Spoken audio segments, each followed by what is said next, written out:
华视在地新闻继续来看，有一个姓杨的男子，10月初9，家己一个人到南投的仁爱乡爬山，本地是按算11号要来落山，但是今仔日13号已经慢2天啊，也未看到人。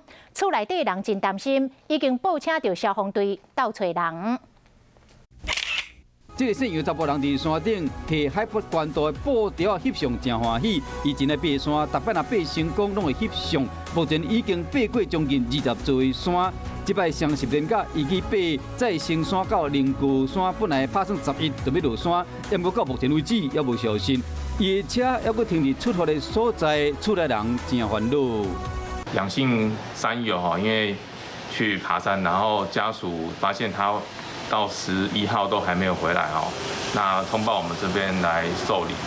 早起3个搜救人员为登山口出发，是着因为风台外围环流影响，山顶落大雨，增加找人的困难度。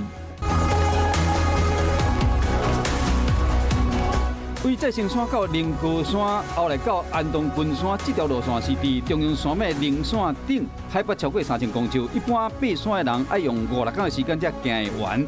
不过伊提出的登山计划，敢若打算为10月初9到11 3天，而且是一个人要完成。登山计划预定是3天哦，所以增加我们一些搜寻的困难度，因为他现在的状况不明哦，那也不知道他的位置是在哪边。